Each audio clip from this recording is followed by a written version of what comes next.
외국인의 한국어 학습에서 조건문과 가정법은 특히 학습자들에게 중요한 주제입니다.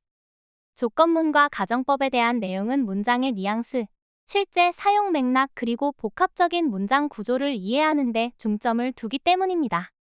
다음은 이 두 가지 한국어 문장과 문법에 대한 상세한 설명과 함께 다양한 예문입니다. 조건문은 어떤 조건이 성립될 때 특정 결과가 발생하거나 성립하지 않을 경우 결과가 달라질 상황을 표현하는 문장 구조입니다. 쉽게 말해, 특정 상황이 발생하면 다른 일이 일어난다는 것을 뜻하죠.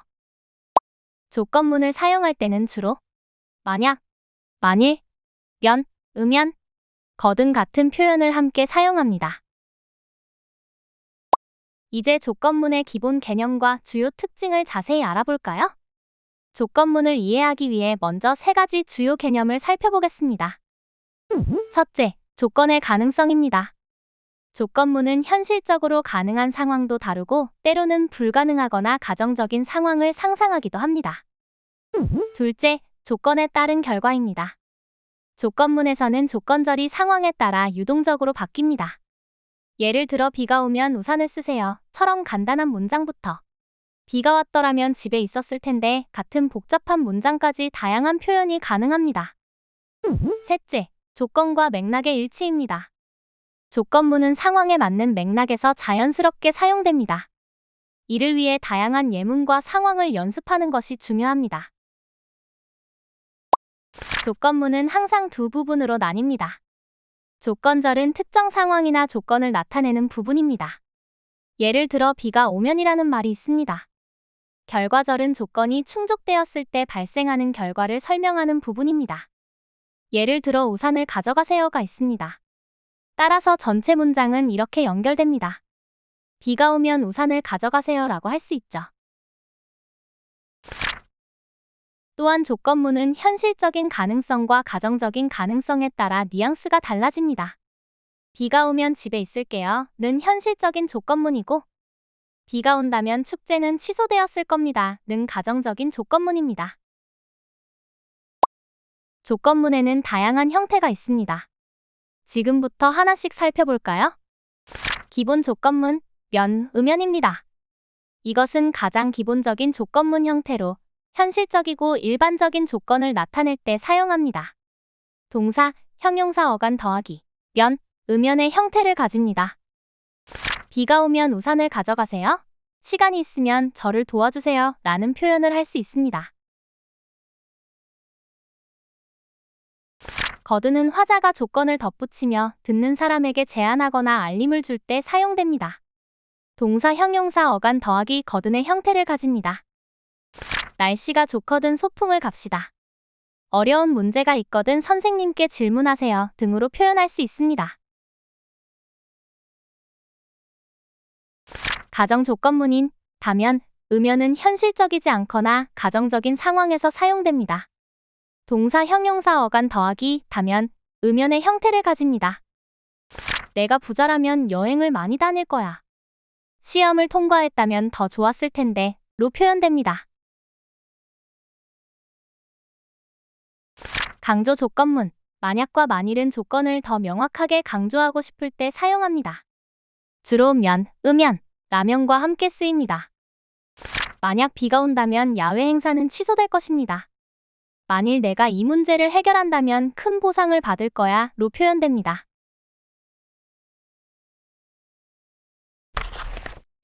특히 만약과 만일은 문장을 더 공식적이고 명확하게 만들어줍니다.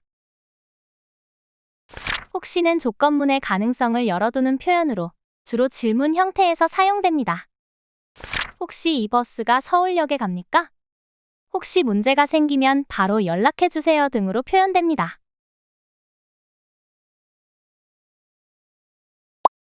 조건문은 다양한 상황에서 자연스럽게 사용됩니다. 먼저 일상생활에서 제안, 요청, 경고 등을 표현할 때 조건문을 많이 사용합니다. 일이 끝나면 전화해주세요. 날씨가 춥다면 따뜻하게 입으세요 등으로 표현됩니다. 공적인 대화나 문서에서도 조건문은 자주 등장합니다. 만약 불편한 점이 있으시면 고객센터로 문의해 주시기 바랍니다 등의 표현이 있습니다. 문학에서는 조건문을 통해 상상이나 감정을 풍부하게 표현할 수 있습니다. 만일 내가 새라면 자유롭게 날아다녔을 텐데 라고 표현할 수 있습니다. 가정법은 실제로 일어나지 않았지만 그런 상황을 상상하며 이야기할 때 사용하는 문법입니다. 예를 들어, 내가 부자라면 세계 여행을 다녔을 거야. 이 문장은 가정법을 활용한 예시죠. 한국어 가정법은 현실적인 가정과 비현실적인 가정을 모두 포함하며 상황에 따라 다양한 형태로 활용됩니다.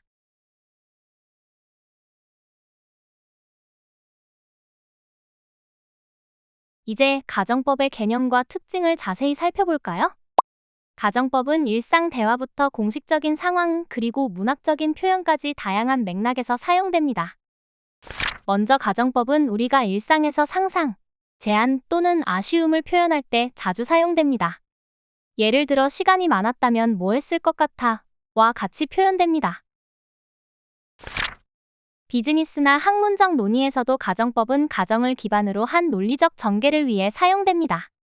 예를 들어, 만일 새로운 기술을 도입했다면 생산성이 더 높아졌을 것이다 라고 표현할 수 있습니다. 가정법은 소설이나 시에서 상상력을 자극하는 표현으로 활용됩니다. 예를 들어, 만약 내가 새라면 어디로든 날아가고 싶다라는 표현이 있습니다. 가정법을 이해하려면 먼저 두 가지 주요 특징을 살펴볼 필요가 있습니다. 먼저 현실과 상상의 구분입니다. 가정법은 현실에서 발생하지 않았거나 아직 일어나지 않은 상황을 상상하며 사용됩니다. 따라서 상황의 가능성에 따라 표현의 뉘앙스가 달라질 수 있습니다.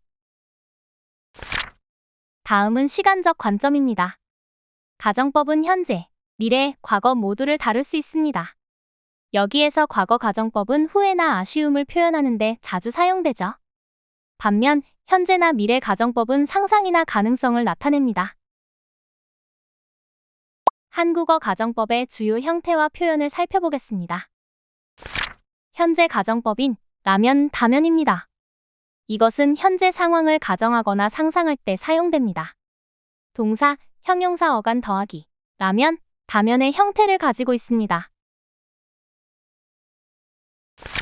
시간이 많다면 한국어를 더 공부할 수 있을 거야. 내가 너라면 그렇게 하지 않을 거야 라는 표현이 그 예입니다. 다음은 과거 가정법. 어떠라면입니다. 과거의 상황을 가정하며 실제로는 일어나지 않았던 일을 표현할 때 사용됩니다. 주로 후회나 아쉬움을 나타내죠. 동사 어간 더하기 어떠라면의 형태를 가집니다. 공부를 열심히 했더라면 시험에 합격했을 거야. 그 길로 가지 않았더라면 사고가 나지 않았을 텐데 등의 문장이 그 예입니다. 다음은 미래 가정법. 겠다면, 겠으면입니다. 미래에 발생할 가능성이 낮거나 발생할 경우를 가정할 때 사용됩니다. 동사, 형용사 어간 더하기, 겠다면, 겠으면의 형태를 가집니다. 내가 노력하겠다면 나는 도와줄게. 시간이 많아지겠으면 우리 여행을 가자 등이 그 예입니다. 강조된 가정법, 만약, 만일에 대해서도 알아보겠습니다. 가정법의 조건을 더 명확히 강조하고 싶을 때 만약이나 만일을 사용합니다. 만약 내가 그 자리에 있었다면 어떻게 했을까? 만일 내가 그 제안을 받아들였다면 지금 상황이 달라졌을 거야 등이 그 예입니다. 비현실적 가정법, 설령, 가령은 현실적으로 가능성이 매우 낮은 상황을 가정할 때 사용됩니다. 설령은 부정적인 상황에서, 가령은 예시나 설명에 주로 사용됩니다. 설령 그가 거짓말을 했다 해도 나는 그를 믿을 거야. 가령 내가 회사를 그만둔다면 어떤 일을 하고 싶어 등이 그 예입니다. 가정법에서 자주 쓰이는 표현들을 알아볼까요? 먼저, 을 텐데입니다. 가정된 상황에서의 가능성을 표현합니다. 비가 오지 않았더라면 우리는 더 즐거웠을 텐데가 그 예입니다. 다음으로 을 것이다는 가정된 상황에서 예상되는 결과를 나타냅니다. 그가 노력했더라면 성공했을 것이다로 표현할 수 있습니다. 을 수 있었을 것이다는 가정된 상황에서의 가능성을 나타냅니다. 내가 너였다면 더 좋은 선택을 했을 수 있었을 것이다가 그 예입니다. 가정법 이해를 돕는 팁은 다음과 같습니다. 먼저 시간 표현에 주의하세요. 과거, 현재, 미래에 따라 사용하는 형태가 다릅니다. 다음으로 실제 상황과 대비하며 연습하세요. 가정법은 주로 현실과의 차이를 강조합니다. 다양한 예문을 직접 만들어 보세요. 마지막으로 복합 문장으로 활용해 보세요. 가정법을 조건문과 함께 사용하면 표현이 더욱 풍부해집니다. 예를 들어 만약 내가 열심히 공부했더라면 지금쯤 더 좋은 대학에 다니고 있었을 거야 라고 표현합니다. 이렇게 한국어 조건문과 가정법을 잘 이해하면 더 자연스럽고 풍부한 표현이 가능해집니다. 조건문과 가정법은 단순히 문법을 넘어 한국어의 뉘앙스와 실제 사용 사례를 이해하는 데 초점을 맞춥니다. 이런 문장 구조를 학습할 때는 실제 상황에 맞는 대화나 예제를 만들어 연습하도록 유도하면 효과적입니다.